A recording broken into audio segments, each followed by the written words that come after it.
Hello champions, क्या हाल चाल। तो आज हम लोग बात करेंगे फिजिक्स के सबसे इम्पोर्टेंट चैप्टर्स गति के बारे में। आज पढ़ेंगे सबसे इम्पोर्टेंट चैप्टर गति, जिससे जो है आपके एग्जाम्स में 3 जो है क्वेश्चंस पूछे जाते हैं। 3 क्वेश्चंस आपके इससे पूछे जाएंगे। तो आप अगर इस चैप्टर को पढ़ लेते हैं, गति चैप्टर को पढ़ते लेते हैं, इससे आपके जो है 3 मार्क्स पक्के हो जाएंगे। ठीक, तो बने रहेगा इस वीडियो में अंत तक। यहाँ पर आपके लिए मैं पहले तो आपको कॉन्सेप्ट पढ़ाऊँगा, उसके बाद जो है 20 से 30 क्वेश्चन सबको इसमें प्रैक्टिस कराएंगे। ठीक, तो बने रहिएगा इस वीडियो में अंत तक, जिससे आपको 2 से 3 मार्क्स जो है आपके पक्के हो जाएंगे इसको देखने के बाद। ठीक, सबसे बात करते हैं पहले कि गति में सबसे बात करते हैं कि दूरी। गति में सबसे पहले बात करते हैं कि दूरी क्या होती है। ठीक, दूरी डिस्टेंस क्या होती है। तो डिस्टेंस के बारे में बात करें तो किसी खास समय में चले गए पथ की कुल लंबाई को ही दूरी कहते हैं। किसी खास समय में चले गए पथ की कुल लंबाई को दूरी कहते हैं। इसका कहना क्या है। ठीक, मान लीजिए कोई व्यक्ति ए है। ठीक, कोई व्यक्ति ए है, इसका स्कूल जो है यहाँ पे ऐसे स्कूल का रास्ता है, और यहाँ जो है बी पर जो है यहाँ पर उसका स्कूल है। ठीक, तो यहाँ से वो चलेगा, और यहाँ से वो चलेगा तो ऐसे इस रास्ते से ऐसे होते हुए ऐसे ऐसे ऐसे वो यहाँ तक अपने स्कूल के पास पहुँचेगा। तो इसकी जो है यहाँ से यहाँ तक जो ये यहाँ से यहाँ तक जो ये आया, तो इसके बीच जो है कुल लंबाई जो तय की, यहाँ से यहाँ तक जो लंबाई तय की, उसी को हम लोग दूरी बोलते हैं। ठीक, तो ये हो गई दूरी आपकी।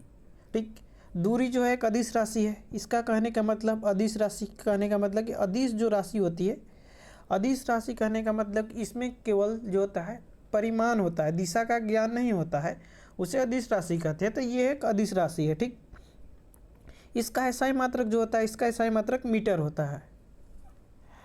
अब देख लिए दूरी, देख लिए। उसके बाद देखते हैं हम लोग विस्थापन। विस्थापन किसे कहते हैं। विस्थापन को हम लोग इंग्लिश में डिस्प्लेसमेंट कहते हैं। ठीक, देखिए न्यूनतम दूरी को विस्थापन कहते हैं। न्यूनतम दूरी को विस्थापन कहते हैं। न्यूनतम दूरी कहने का मतलब कि यहाँ से मान लीजिए कि यहाँ से कोई एक शॉर्टकट रास्ता हो। ठीक, यहाँ से ऐसे ऐसे मान लीजिए कि इसकी दूरी हम लोग मान लेते हैं कि 4 मीटर है। ठीक, इसकी दूरी 4 मीटर मान लेते हैं। इसकी दूरी मान लिए हम लोग 4 मीटर है। ठीक, इसकी दूरी हम लोग मान लेते हैं 5 मीटर है, और इसकी दूरी जो है 6 मीटर है, और इसकी दूरी भी मान लेते हैं 3 मीटर है। ठीक, तो यहाँ से ए जो है, ए से बी ऐसे जो गति दूरी तय किया था, ए से ऐसे ऐसे बी जो दूरी तय किया था यहाँ से ऐसे, तो इसकी कुल अगर दूरी हम लोग यहाँ पर देखें तो कुल दूरी जो हो जाएगी यहाँ से 4 मीटर, 4 6 10 5 15, 4 5 9 6 15 3 18 किलोमीटर। यहाँ से मान लीजिए हम लोग दूरी जो है यहाँ से आ जाएगी 18 किलोमीटर। ठीक, 18 किलोमीटर ये दूरी तय किया था। ठीक, 18 किलोमीटर। लेकिन जब डिस्प्लेसमेंट की बात आती है तो डिस्प्लेसमेंट जो होता है न्यूनतम दूरी, तो मान लीजिए यहाँ से कोई शॉर्टकट ये मारता है, यहाँ से यहाँ ये अपने घर से जो है स्कूल जो आता है शॉर्टकट यहाँ से करके जाता है, तो ये जो दूरी है 6 मीटर हो जाएगी, 6 किलोमीटर हो जाएगी। तो 6 4 10 किलोमीटर, तो इसका विस्थापन जो है 10 किलोमीटर हो जाएगा। विस्थापन 10 किलोमीटर। ठीक, तो इसका कहने का मतलब कि जो हम लोग का न्यूनतम दूरी जो होगा उसी को विस्थापन कहते हैं। इंग्लिश में कहा तो शॉर्टेस्ट डिस्टेंस जो होगा उसी को हम लोग विस्थापन कहते हैं। Shortest distance is called displacement. ठीक, विस्थापन कैसी राशि है। विस्थापन एक सदिश राशि है। इसमें दिशा और परिमाण दोनों होता है, इसलिए ये एक सदिश राशि है। इसका भी एसआई मात्रक जो होता है मीटर होता है। विस्थापन का भी एसआई मात्रक मीटर होता है। दूरी और विस्थापन का जो अनुपात जो होता है हमेशा 1 से बड़ा या बराबर हो सकता है। दूरी और विस्थापन का अनुपात जो है 1 से बड़ा या बराबर होता है। इसको आप लोग ध्यान रखिएगा, डायरेक्ट क्वेश्चन यहाँ पूछ लेता है। ठीक, तो यहाँ हो गया दूरी बटा विस्थापन करेंगे तो बराबर या बड़ा होगा 1 से, यही लिखा हुआ है यहाँ पर ये। ठीक, ये हो गया। यहाँ देखिए आपको एक क्वेश्चन देते हैं दूरी ज्ञात करने का और विस्थापन ज्ञात। आइए एक एग्जाम्पल लेकर, एक क्वेश्चन लेकर हम लोग समझते हैं कि दूरी कैसे निकाले और विस्थापन कैसे निकाले। इससे जो है कभी कभी क्वेश्चन जो है पूछ लेता है डायरेक्टली कि दूरी क्या होगा, कोई ग्राफ दे देगा और पूछेगा कि दूरी क्या होगा और विस्थापन क्या होगा।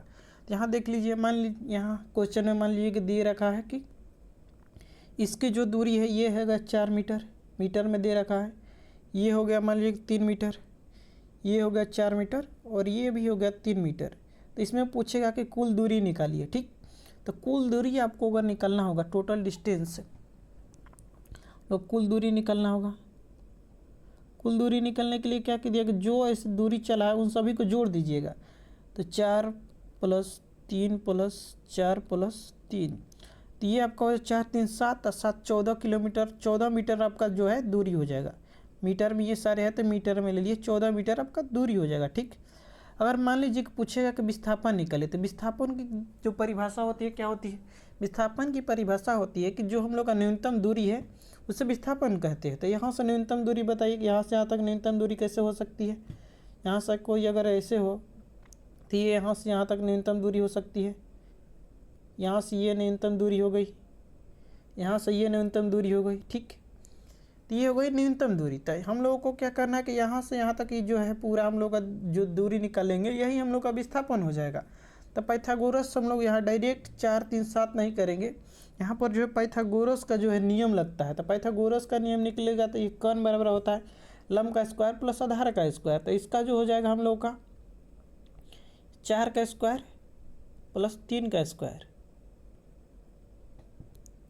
यहाँ पर हम लोग 4 का स्क्वायर प्लस 3 का स्क्वायर करेंगे तो डायरेक्टली हम लोग को आ जाएगा यहाँ पर 25, 6 का 16, 3 का 9, 25, √25 आ जाएगा तो उसका 5 हो जाएगा, ठीक। यहाँ भी देखिए 4 का स्क्वायर प्लस 3 का स्क्वायर √ करेंगे, रूट के अंदर 4 का स्क्वायर प्लस 3 का स्क्वायर करेंगे तो यहाँ भी 5 आ जाएगा पाइथागोरस थ्योरम से हम लोगों का, ठीक। तो ये जो हम लोग का हो जाएगा, अगर डिस्प्लेसमेंट पूछेगा विस्थापन, तो विस्थापन हम लोग का हो जाएगा 5 और 5 10 मीटर हम लोग का हो जाएगा। विस्थापन जो होगा 5 + 5 हम लोग का 10 मीटर जो है विस्थापन हो जाएगा। तो इस तरह आपको क्वेश्चंस को बनाना होता है। अगर कहीं आ जाए तो इस तरह आप क्वेश्चन से डील कीजिएगा, ठीक। ये हो गया दूरी और विस्थापन निकलना हम लोग जान गए। आगे देखते हैं हम लोग, आगे इसमें देख लेते हैं कि दूरी और विस्थापन में अंतर क्या होते हैं। दूरी और विस्थापन में अंतर क्या क्या है, ठीक। दूरी जो है आप लोगों को बता चुका हो कि दूरी जो है एक अदिश राशि है, इसमें केवल परिमाण होता है, ठीक। विस्थापन जो है एक सदिश राशि है, इसमें परिमाण तथा दिशा दोनों होता है, ठीक। दूरी जो है सदैव जो होती है धनात्मक शून्य हो सकती है लेकिन ऋणात्मक नहीं हो सकती है। दूरी धनात्मक हो सकती है और शून्य भी हो सकती है लेकिन ऋणात्मक नहीं हो सकती है। देखिए विस्थापन धनात्मक, ऋणात्मक तथा शून्य तीनों हो सकता है। इसको आपको याद रखना है, विस्थापन जो होता है धनात्मक, ऋणात्मक और शून्य हो सकता है, ठीक। यह एक अदिश राशि है और यह एक सदिश राशि है, ठीक। इसको आपको याद करके रखना है, ठीक, ये पूरे टेबल को। अब देखिए बात करते हैं कि चाल क्या होती है। कि चाल जो होता है इकाई समय में तय की गई कुल दूरी को हम लोग चाल कहते हैं। इसको एकांक आप इकाई भी बोल सकते हैं। इकाई समय में तय की गई दूरी को हम लोग चाल कहते हैं, ठीक। चाल बराबर आप लोग जानते होंगे दूरी बटा समय होता है। चाल बराबर, चाल को हम लोग मीटर पर सेकंड में मापते हैं और चाल एक कैसी राशि है, तो चाल एक अदिश राशि है। ये एक अदिश राशि क्यों है, क्योंकि इसमें जो होता है दिशा नहीं होता है, इसमें केवल परिमाण होता है। ये एक अदिश राशि है, ठीक। आप लोग चाल जानेंगे, चाल में आपको ये जो फार्मूला जो है चाल बराबर दूरी बटा समय याद रखना है, ठीक। अब देख लेते हैं कि त्वरण क्या कहते हैं। त्वरण किसे कहते हैं, त्वरण क्या होता है। देखिए वेग में परिवर्तन की दर को हम लोग त्वरण कहते हैं। इसका कहने का मतलब है कि मान लीजिए एक लड़का गुड्डू है, ठीक। गुड्डू है और मान लीजिए यहाँ से ए से बी तक जाता है, ठीक। ए से बी तक जाता है बाइक से, तो बाइक से जाता है तो जो उसको स्पीड मतलब एक्सीलरेटर हम देता है, अचानक स्पीड पकड़ लेता है, स्पीड तेज हो जाती है, उसी को हम लोग त्वरण कहते हैं, ठीक। तो त्वरण क्या होता है, इसका त्वरण का हम लोग का एक सूत्र होता है। त्वरण बराबर होता है वेग में परिवर्तन बटा में समय, या हम बोल सकते हैं कि v - u बटा में t, ठीक। v - u बटा में t इसका सूत्र होता है, इसको आपको याद रखना है। त्वरण का इकाई मात्रक जो होता है मीटर पर सेकेंड स्क्वायर, त्वरण का इकाई मात्रक होता है मीटर पर सेकेंड का पावर -2, ठीक। त्वरण के बीमा जो है मैंने आपको बीमीय सूत्र में लिखना सिखाया कि बीमा सूत्र कैसे लिखते हैं। त्वरण को वहाँ पर बीमा सूत्र बताया, तो 20 का बीमा सूत्र होता है m0 LT-2, ठीक।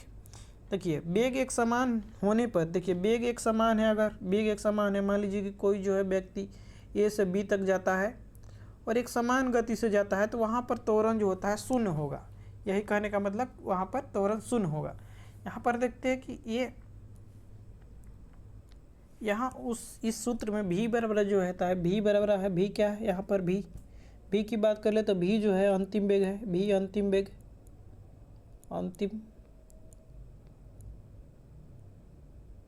अंतिम वेग है भी।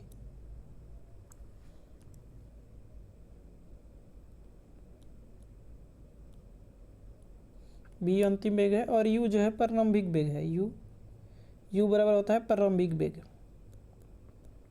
प्रारंभिक लिख दे रहा हूँ, आप लोग समझ जाइएगा कि प्रारंभिक वेग की बात हो रही है। ठीक, होता है प्रारंभिक वेग। ठीक, इससे भी क्वेश्चन पूछता है, इससे न्यूमेरिकल पूछता है, उसमें आपको अंतिम वेग और प्रारंभिक वेग दे देगा, चाहे अंतिम वेग दे देगा और टाइम दे देगा, पूछेगा त्वरण क्या है। तो इससे आपको न्यूमेरिकल जो है हम अभी कराएंगे आपके। वेग देखिए, वेग क्या होता है? वेग इकाई समय में तय किए गए विस्थापन या एकांक समय में तय किए गए विस्थापन को हम लोग वेग कहते हैं। ठीक, वेग बराबर होता है विस्थापन बटा समय होता है। ठीक, इसका SI मात्रक मीटर पर सेकंड होता है और ये एक सदिश राशि है। ये हो गया वेग हम लोगों का। वेग कहने का मतलब कि इकाई समय में हम लोग जो विस्थापन तय कर रहे हैं उसी को हम लोग वेग कहते हैं। यह एक जो होता है सदिश राशि होती है और इसका SI मात्रक जो होता है मीटर पर सेकंड होता है। आपको इतना ही जानना है वेग के बारे में। ठीक, यहाँ बात करते हैं अब हम लोग इम्पोर्टेंट फार्मूला पहले बात करते हैं कि इम्पोर्टेंट फार्मूला कौन कौन से। और ये जो फार्मूला जो है 4 फार्मूला है, इसी से जो है आपके जो है न्यूमेरिकल बनते हैं इस चैप्टर से और पूछे जाते हैं। ठीक, तो पहला देख लेते हैं, पहला नंबर फार्मूला है, 1 नंबर फार्मूला हम लोग पहले फार्मूला देखते हैं। ठीक, फार्मूला देखिए, पहला फार्मूला होता है भी जो हो गया वेग, वेलोसिटी बराबर u प्लस AT। u बताया आपको, u क्या है? u जो है आपका प्रारंभिक वेग है, ये है एक्सेलरेशन है और t जो है टाइम है। ठीक, ये सब यहाँ पर लिख देते हैं। दूसरा सूत्र है s बराबर ut plus half AT square, इसको 1/2 को हाफ AT स्क्वायर बोलते हैं, AT स्क्वायर।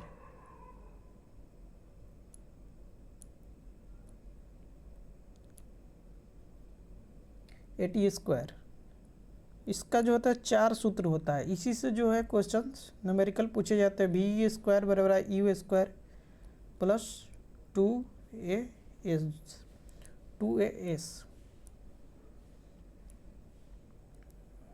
यहाँ पर ये हो गया एक्सेलरेशन, ये हो गया हम लोग का, s हो गया अब स्पीड।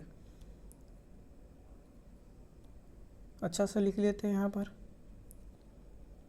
2as। ठीक, एक और फार्मूला होता है 4 नंबर फार्मूला, इसी को आपको याद रखना है।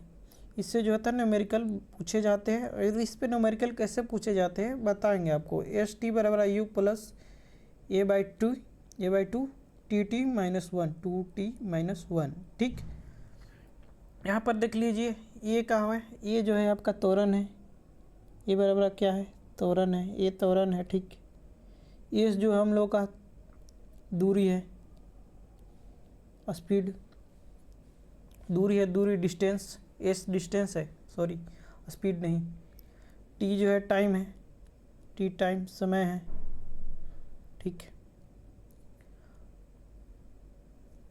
ST कहाँ है? ST हो गया TOS समय में, ST बराबर हो गया ST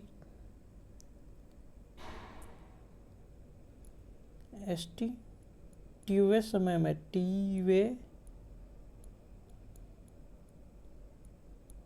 समय में, ये हो गया। और भी आप लोगों को लिखवा दिया, भी हम लोग अंतिम वेग है, u प्रारंभिक वेग है।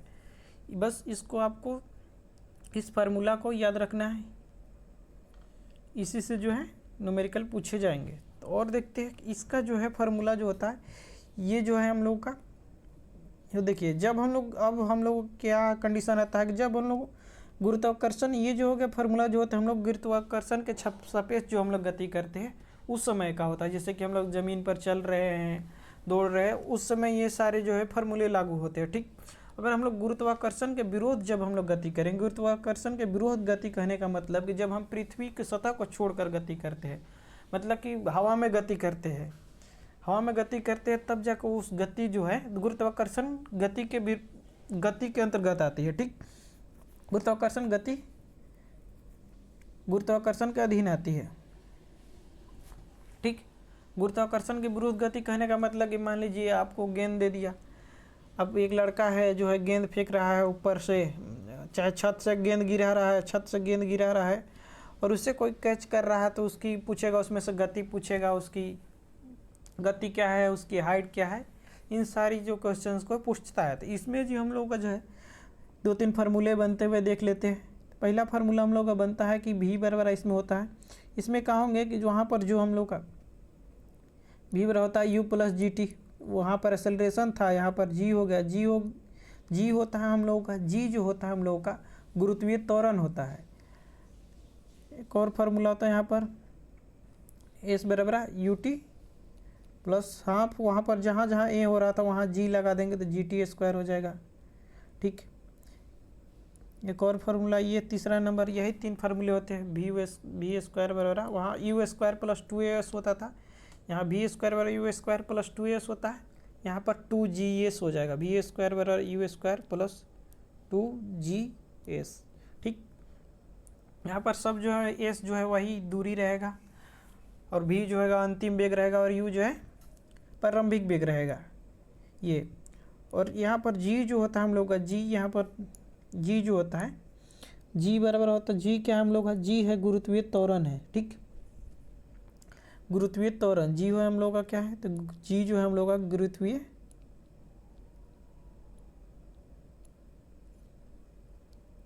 ये जो हम लोग गुरुत्वीय त्वरण है।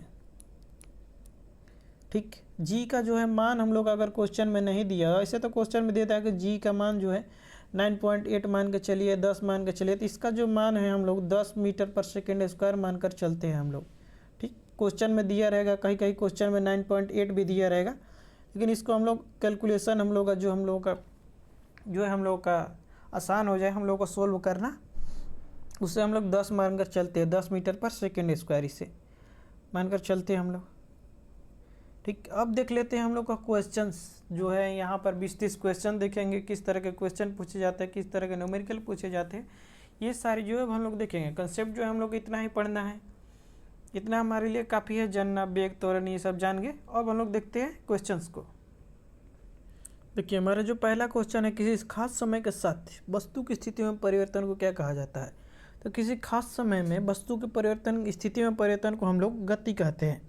किसी खास समय में वस्तु के परिवर्तन को हम लोग गति कहते हैं। आप आसान भाषा में बोल सकते हैं कि स्थिति में परिवर्तन को हम लोग गति कहते हैं। तो इसका ऑप्शन नंबर हो जाएगा सी, हम लोग का गति जो होगा आंसर हो जाएगा। ठीक, 2 नंबर क्वेश्चन देखिए, 2 नंबर क्वेश्चन बोल रहा है कि यदि कोई वस्तु सीधी रेखा में गति करे तो उसकी गति को क्या कहते हैं। यदि कोई वस्तु है जो यहाँ से सीधी रेखा में गमन करती है, इसको हम लोग सीधी रेखा में से गमन कर रही है, ठीक है, ए से बी तक हम लोग, तो इसको हम लोग सरल रेखीय गति बोलते हैं। तो इसका ऑप्शन नंबर बी हो जाएगा, सरल रेखीय गति। देखिए विस्थापन के बारे में हम लोगों ने बताया। विस्थापन जो होता है ये धनात्मक हो सकता है, ऋणात्मक भी हो सकता है, शून्य भी हो सकता है, लेकिन दूरी जो है ऋणात्मक नहीं हो सकता है। ठीक है, तो देखिए विस्थापन बराबर हम लोगों ने आपको सूत्र बताया, ए बराबर v माइनस यू बटा में टी। ठीक, ये हो गया v हो गया आपका अंतिम वेग, u हो गया आपका प्रारंभिक वेग। ठीक, तो ये होता है हम लोग का विस्थापन बराबर सूत्र होता है, बताया अभी आपको मैंने। ठीक, तो यह प्रारंभिक और अंतिम वेग के बीच, अंतिम स्थिति के बीच न्यूनतम दूरी है। तो इसका ऑप्शन नंबर सी हो जाएगा। 3 का क्या हो जाएगा, 3 का ऑप्शन नंबर सी हो जाएगा।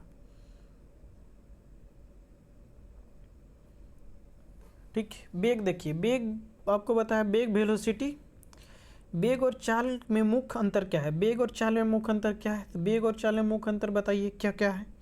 आपको बता दिया है मैंने वेग क्या होता है, चाल क्या होता है। तो वेग जो है, वेग जो होता है, वेग में दिशा होती है, चाल में नहीं होती है। ठीक, तो ये आपका हो जाएगा ए नंबर ऑप्शन, वेग में दिशा होती है और चाल में दिशा नहीं होती है।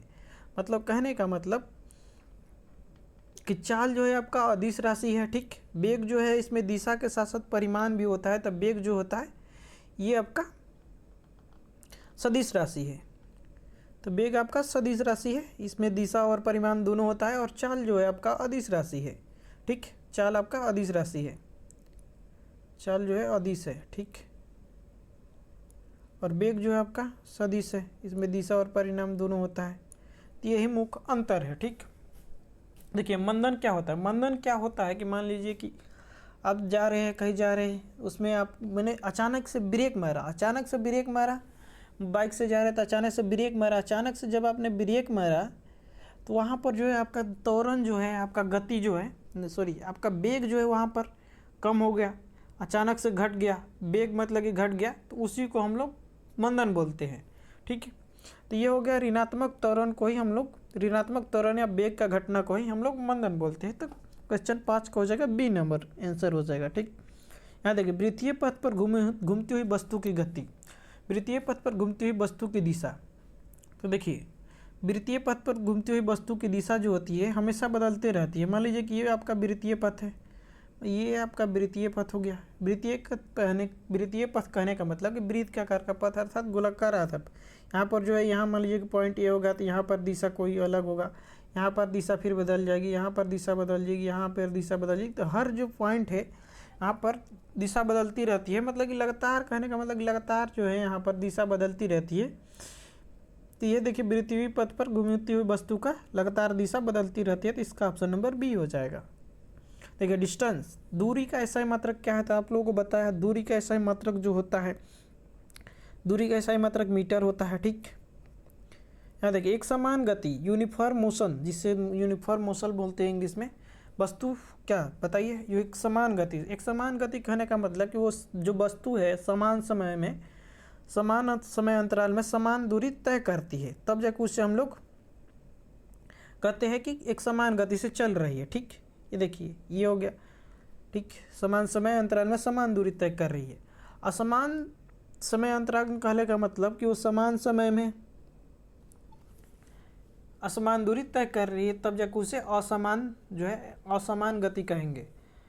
ये यहाँ पूछा है एक समान गति, एक समान गति जो हम लोग समान समय अंतराल में समान दूरी तय करते हैं तब उसे हम लोग एक समान गति कहते हैं।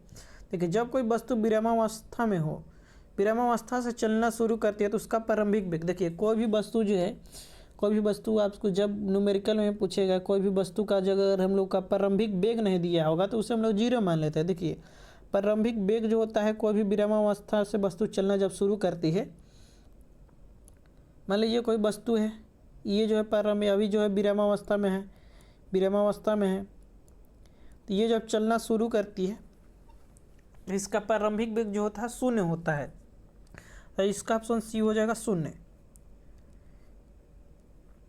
यहाँ पर देखिए और जो क्वेश्चंस है ये 9 नंबर, ये 10 नंबर क्वेश्चंस हो गए, ये 9 नंबर यहाँ पर 9 नंबर छूट गए। देखिए ओडोमीटर वाहन द्वारा तय की गई दूरी को तय की गई किसी राशि को मापता है। किस राशि को मापता है? ओडोमीटर जो होता है हम लोगों का, ओडोमीटर जो होता है हम लोगों का, ये जो है दूरी को मापता है। तय की गई किस राशि को मापता है? देखिए तो ये दूरी को मापता है ओडोमीटर जो हम लोगों को बाइक में लगा रहता है।